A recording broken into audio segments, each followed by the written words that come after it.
Imagine if the Senate, if the Republicans pick up enough votes in the Senate to get the next 2 or 3 conservative, meaning constitutional, Supreme Court justices through.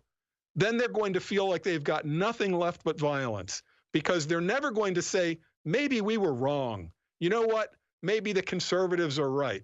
Some will, because they'll be disgusted by Antifa tactics, throwing bricks at old ladies on the street.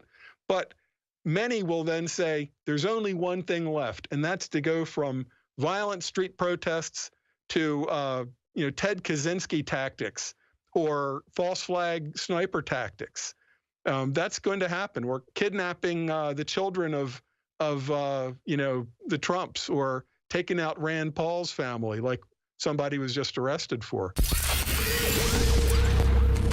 If you are receiving this transmission, you are the resistance.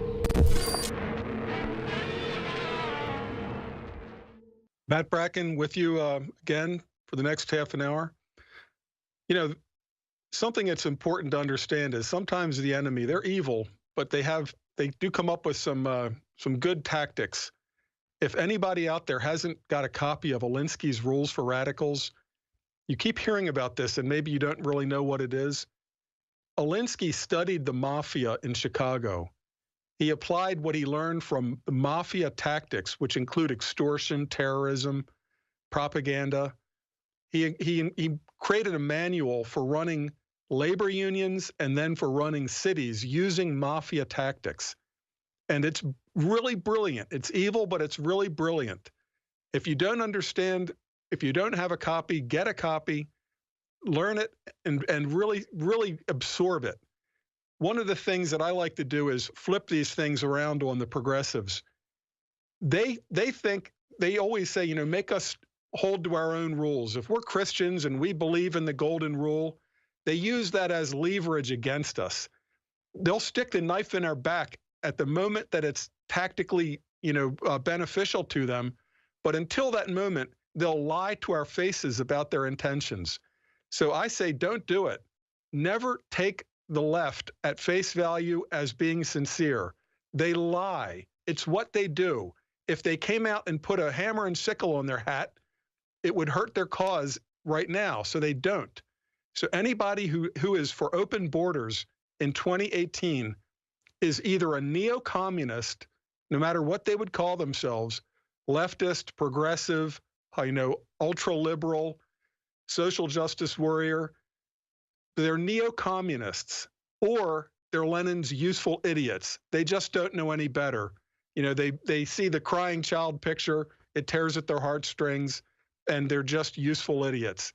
Don't take them as sincere when they say that they're just for justice or just for freedom or for people to live a better life. Their intention is to wreck this country. The United States is the last citadel. We're the bastion. If freedom falls in America, it falls around the globe. There won't be some place like New Zealand or, Chile to run away and hide in.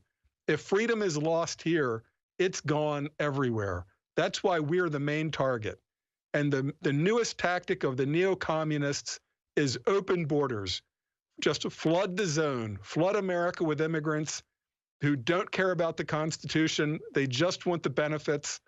But they're, not only do they take the benefits, but each one of them requires a little, squad of government employees to take care of all their benefits. So yeah, don't accept them at face value as just wanting social justice. They're neo-communists or they are useful idiots, but never just accept them at what they say, because what they do is lie. Okay, I'd like to go now. Here's Chris in Washington's been on for an hour asking, is a violent civil war actually going to happen? Yeah, short answer, yes. But go ahead, Chris, let's talk about that. Hey, Matt. First of all, I'd like to say thanks for the products, Alex, and all your staff puts out. I use them myself. Great products. Second of all, I work over here on the highways. I'm a heavy highway construction worker, and I see the anger on the left. I work the I-5 corridor here in Seattle, so I live in a very liberal, part of the state. and you can just see the anger. I see in the signs, vote in November, vote them all out, hate Trump. I see demonstrations, blah, blah, blah. Do you guys honestly think there's actually going to be fighting in the streets? Because I was telling my wife that we're coming back from shopping groceries, and I said, hey, imagine right now standing up here up on the mountain. I live over in the Olympic Peninsula. We're sitting up on the mountain and watching our country burn. And she just kind of gave me a weird look, and I kind of startled her with that. Because, you know, I always thought you were a wingnut, but you sure seem like everything you've been talking about is coming true. And I just kind of want to get your take on it. Yeah, I think that what we're going to see in terms of, fighting in the streets, it'll primarily be things like the Patriot Prayer movement going out and announcing a meeting which is going to draw Antifa. The Antifa will be ushered in by the police, who are also controlled by the social justice warrior mayors, certainly in your region and Berkeley, places like that. So the street fighting that you're going to see is going to be Antifa versus, patriots. However, that's going to change fairly quickly. If this really becomes a thing, somebody eventually is going to get in a high place and spray a crowd with a couple mags, and that's going to be the end of massive street protests. This is sure to happen. It kind of happened in Dallas, where the police were assassinated, but it would have just been probably even more effective if the same guy had sprayed the demonstrators and then left right-wing literature, for example, as a false flag. But sooner or later, somebody's going to get the idea. Either that, or they're going to plow a big truck right through a crowd. And the odds are it just as good as being a false flag operation as being, an overt operation. But yeah, I think it's going to happen, especially when the Democrats don't win in November. Right now, all of their chips are on, vote them out in November. But this open borders push is poison for the Democrats. It's going to be like Nixon versus McGovern, in '72. Never mind Watergate. We know what happened after that. But the liberals went so ultra liberal between '68 and '72 that Nixon won 49 states. If the message is getting through that the Democrats just want wide open borders, which means mass immigration, a diluted quality of health care, education, everything, because we're supporting the indigents of the entire world, the Democrats are going to be wiped out in November. They might win Portland and they might win, Massachusetts, but across the heartland, they are going to be wiped out. And after that, if you think that they were angry after Trump was elected, imagine if the Senate, if the Republicans pick up enough votes in the Senate to get the next 2 or 3 conservative, meaning constitutional, Supreme Court justices through. Then they're going to feel like they've got nothing left but violence, because they're never going to say, maybe we were wrong. You know what? Maybe the conservatives are right. Some will, because they'll be disgusted by Antifa tactics, throwing bricks at old ladies on the street.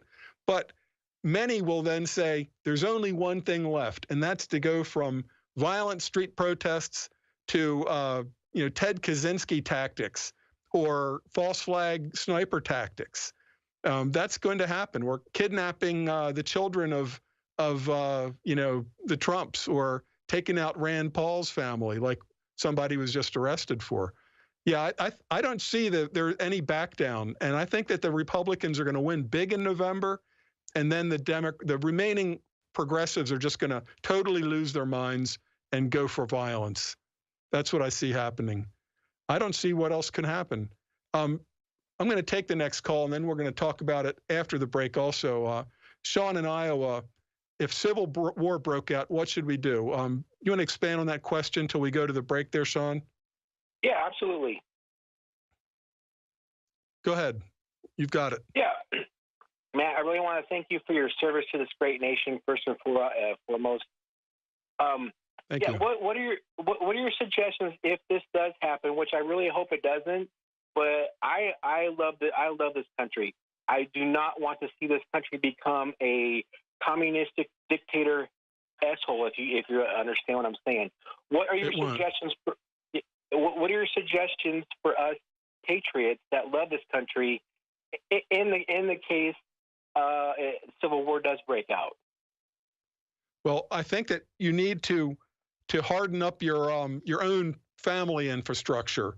You know, there could be serious disruptions, and we'll talk about that on the other side of the break. But you need to be prepared to go it alone for a month at least. That means no supermarkets, no water coming into your house. If you can do that, you're well on the way to making it through. And we'll talk about that some more on the other side. If you are receiving this transmission, you are the Resistance.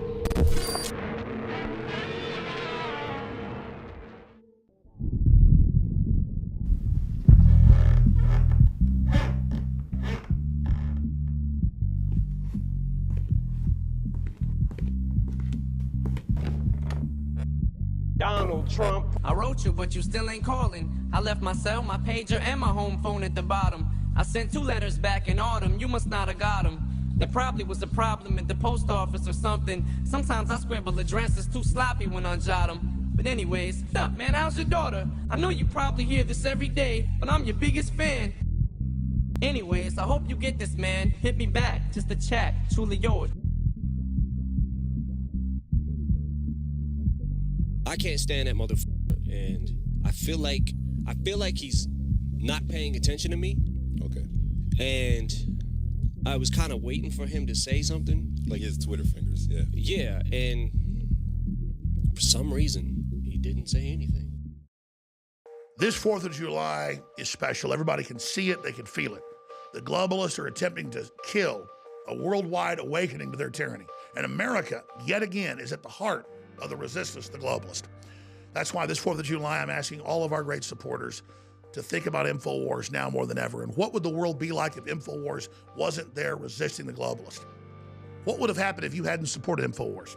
We would not be having the victories we have today. So yes, a lot of good things are happening, but the enemy is striking back. So please, think about InfoWars and funding our operation while you get great products at the same time on this 4th of July that's so historic. We have record sales going on right now.